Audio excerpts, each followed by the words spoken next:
Ha declarado como testigo experta y como testigo de contexto en el juicio que está llevando adelante de Arsenal 2, de factura 2 en esta causa unificada. Me gustaría saber cómo interviene CLADEM para tipificar estos delitos, los delitos sexuales en el contexto de terrorismo de Estado como delitos de lesa humanidad. ¿Qué es lo que los convierte en algo distinto de la tortura que se llevaban adelante los centros clandestinos de detención? Porque es importante diferenciar. Sí, en primer lugar, esto es parte de una tendencia de los últimos 20 años, especialmente la última década, de visibilizar especialmente los delitos de violencia sexual en todo el mundo. Recordemos que en el 2008 el Consejo de Seguridad de Naciones Unidas saca una resolución diciendo que estos delitos deben ser juzgados especialmente, excluidos de las leyes de amnistía, y se crea el sexto subsecretariado de Naciones Unidas nada más que para delitos de violencia sexual en conflictos armados o planes de represión ilegal. En el caso de Argentina, la violación, el abuso sexual, la prostitución forzada y un montón de otros delitos que se cometieron contra las mujeres eran delitos comunes. Lo que los convierte en delitos de lesa humanidad es el contexto en el que se cometieron. O sea, si esos delitos los hacía un hombre de la calle contra alguien cualquiera que pasaba, no era un delito de lesa humanidad, aunque hubiera sido hecho en el mismo momento y en la misma ciudad en que se estaba cometiendo dentro de un centro clandestino de detención. Pero el hecho de que ese ilícito lo cometan fuerzas gubernamentales o paragubernamentales en el marco de un plan sistemático de ataque a la población civil, en un centro donde hay personas detenidas, sometidas a su voluntad de manera total, eso los convierte en un delito de lesa humanidad. O sea, que los puntos claros son que el Estado el que los perpetra los permite y que es dentro de un plan sistemático. Dentro de un plan sistemático y generalizado. El problema que hemos tenido acá en Argentina es que los jueces confundían los requisitos y le pedían al delito los requisitos que tiene que tener el ataque. O sea, pedían que las violaciones fueran generalizadas, sistemáticas y reiteradas para que sean delitos de lesa humanidad, y lo único que tiene que ser sistemático y generalizado es el ataque, es el plan de represión, no los delitos independientes que se cometen dentro, ¿no es cierto? O sea, si dentro de un ataque generalizado y sistemático se comete una apropiación de bebé, un robo, saqueo de una casa de detenido, un secuestro, una tortura y una violación sexual, aunque sea uno de cada uno, todos son delitos de lesa humanidad porque están dentro de un contexto de represión generalizada y sistemática. ¿Sí? Ahora bien, me hiciste otra pregunta, y era ¿por qué hay que sancionarlo a diferencia de la tortura? Claro, porque ¿en qué se diferencia y por qué es importante no solo visibilizarlo, sino lograr que en los juicios se convierta en un tema a discutir dentro del juzgamiento a represor?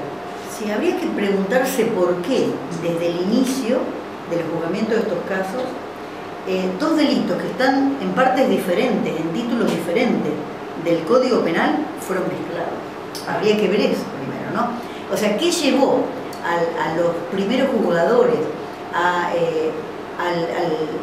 al juicio, a la causa 13, al juicio de los comandantes, a la CONADEP, a no ver que eso no se podía meter dentro de la tortura? ¿No es cierto? Ahí hay un problema de ceguera de género.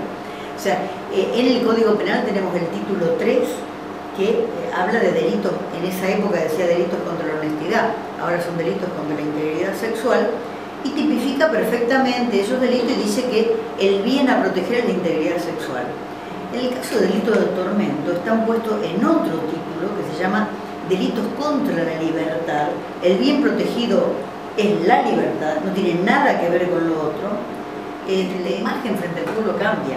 Entonces, probablemente, además de la ceguera de género, en algunos sectores puede haber habido alguna intencionalidad política que ya no es justificable en este momento. De dibujar ese delito en aras de una mirada política.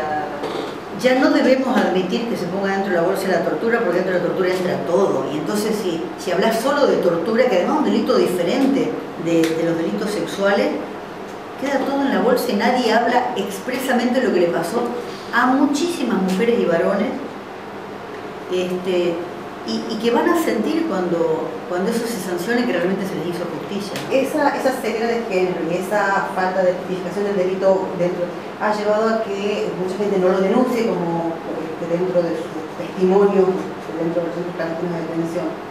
Claro, la gente, por un lado, al tener que denunciar estos delitos, tiene que enfrentarse a algo que no pasa con ningún delito.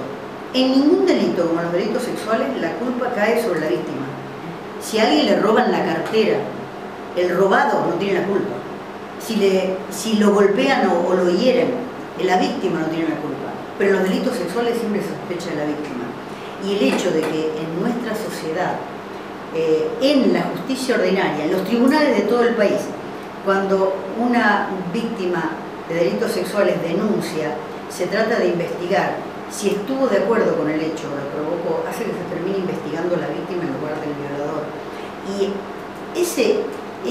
esa certidumbre que tiene la gente de que va a ser investigada es lo que hace que las víctimas demoren o duden. Saben que van a ser revictimizadas institucionalmente, saben que van a ser cuestionadas, les da vergüenza también por los familiares y los hijos, y sienten culpa algunos. ¿Y por qué la culpa? Bueno, la psicóloga que trabajó con nosotros, Urduza, en el libro de Grieta, ella dice que el mecanismo es la persona abusada, y esto no le pasó a los varones, solo le pasó a las mujeres, pero hay una cuestión cultural detrás, una cuestión del patriarcado. La persona abusada siente tanta rabia que se genera un mecanismo que se vuelve de agresión contra sí misma y dice, tal vez podría haber hecho algo para evitar esto. ¿Por qué no lo evité? ¿Qué no hice para evitar esto? Entonces hay toda una culpa, ¿no? Entonces, si además del estigma que cae sobre la víctima, ponemos la culpa y ponemos la reticencia de los tribunales para escuchar lo que las víctimas le están diciendo, cuando les dicen, fui abusada sexualmente, todas fuimos vejadas después de haber sido puestas en fila desnudas en el patio, ahí te están diciendo algo, ¿por qué no investigar? ¿Por qué no sancionar eso? Ahí la víctima te está queriendo, te está tirando una línea para que vos la apoyes y sigas investigando. Al ver esa reticencia, la gente se retrae y dice, mejor de esto no hablo porque parece que no tiene importancia, ¿no? Y entonces eso agregado a la revictimización institucional son los 4 obstáculos más importantes para que las víctimas hayan denunciado. No se puede tirar la culpa sobre las víctimas. Si alguien no denunció, tenemos que revisar como sociedad que somos y como justicia que tenemos, ¿no? Me parece. Bueno, eso me lleva desde hace un rato al caso Marita Verón, juntándolo con esto. ¿Qué es lo que ha sucedido? ¿Cuál ha sido el proceso que ha permitido que estos crímenes empiecen a ser visibilizados y a ser discutidos en la justicia federal, en los crímenes de lesa humanidad, pero todavía cueste muchísimo, por ejemplo, en los casos de trata? ¿Y qué es lo que habría que cambiar en el sistema judicial o ya sea en la educación de los mismos abogados, en la formación de los magistrados, para que estos crímenes sistemáticos y perpetrados contra víctimas que se les vuelve a victimizar una y otra vez, se pueda revertir o mejorar o buscar un camino que nos permita juzgarlos como crímenes de lesa humanidad en el caso de los centros clandestinos, pero estoy pensando también como crímenes graves. Imagínate que específicos. Las personas desaparecidas por año en la Argentina por la trata fueran judíos, judías, Sí. o afrodescendientes, o indígenas. ¿De qué hablaríamos? De genocidio. ¿Y por qué no hablamos de genocidio? Porque no importamos. O sea, hay un problema de misoginia de la sociedad, no valemos nada. Entonces, bueno, finalmente son mujeres, ¿qué más da? Además les debe gustar, ¿no? Eso, en el fondo, lo que hay detrás es un escenario misógino. Y ese escenario está no solo en la ley, que nos cuesta mucho transformar, nos cuesta mucho, y que tiene un montón de problemas, la ley de trata, porque divide a las mujeres en menores y mayores y les exige a las mayores que demuestren que están ahí en contra de su voluntad. Y esas preguntas en la mayoría de los escenarios se las han hecho delante de los proxenetas. Esos proxenetas no solo las tienen a ella de rehenes, sino a su familia, a sus hijos. Eso lo hemos comprobado nosotros en la provincia de Santa Fe. Tenían el hijito de una en Leirar, ¿no? Y habían golpeado, le habían quebrado las piernas a la tía de otra, digamos, ¿no? ¿no? Y ellas sabían que sus familias estaban expuestas. Entonces, pedir la regla que demuestren que no consintió es una prueba diabólica, en primer lugar, y perjudica la investigación desde el punto de vista legal. Ahora vamos a la práctica judicial. En la práctica judicial, ese tipo de delitos tiene una serie de obstáculos dentro del derecho procesal que va a haber que reformar. El derecho penal es el derecho del poder, muestra quién es el que maneja el poder, es el reflejo de las relaciones de poder en la sociedad, y no lo hicimos nosotras. Es más, hemos tenido muchas dificultades para participar en la reforma penal. Ahora en la comisión que está reformando el Código Penal hay una sola mujer que se tiene que bancar una serie de cuestiones y le cuesta mucho introducir una mirada de género en el proyecto de reforma penal. Pero además de lo que es la ley de fondo y la ley procesal, acá tenemos que ver cómo se interpreta la ley y cómo se interpreta la prueba. Y ahí entonces tenemos que preguntarnos, ¿los jueces de nuestro país están preparados para dar una mirada de género sobre el derecho? ¿En qué universidades son formados? ¿Hay estudios? ¿Se estudia el derecho con perspectiva de género? ¿Alguien sabe de alguna universidad donde se estudia el derecho con perspectiva de género? ¿Se estudia violencia contra las mujeres, discriminación de género, la Convención de Belén do Pará en las facultades? No. Ni siquiera en algunas se estudian los derechos humanos.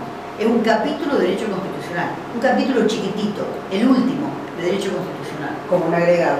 Un agregadito ahí nomás, que lo zafás leyendo de memoria 2 o 3 cositas.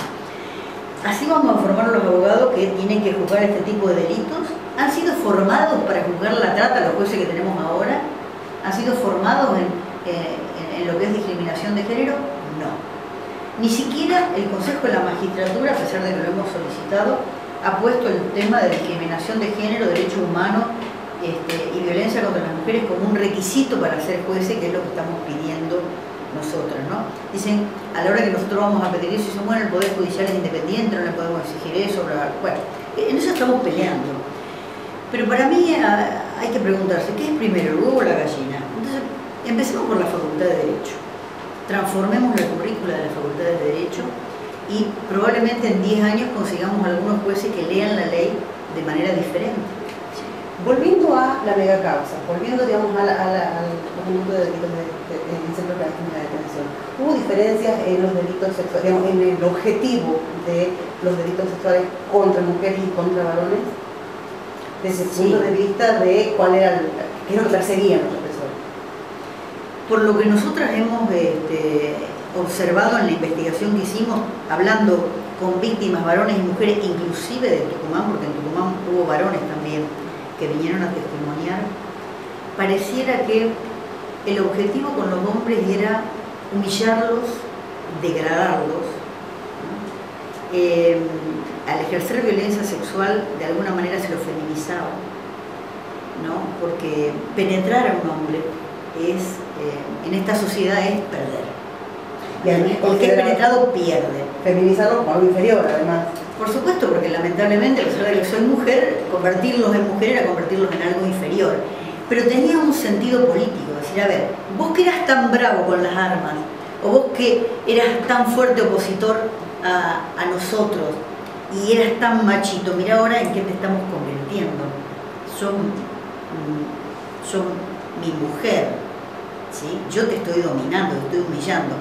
Y se ha hecho eso delante de otros varones, delante de otros presos, para que vean cómo era feminizado, cómo era humillado, ¿no es cierto? Y en el caso de las mujeres pareciera que había como un doble objetivo. Por un lado, ellos tenían una idea de la guerrillera como una mujer terrible. La guerrillera era alguien que había transgredido muchas normas y se han encontrado instrucciones que decían que tengan cuidado con las mujeres guerrilleras, que eran feroces y más temibles que los varones. Entonces, por un lado era una víctima a temer, ¿no? Y era ver cómo se la destrozaba, ¿no? Cómo se la obligaba, se la doblegaba, se la humillaba como opositora política. Y por el otro era también el tema del disciplinamiento. Volverla a su lugar.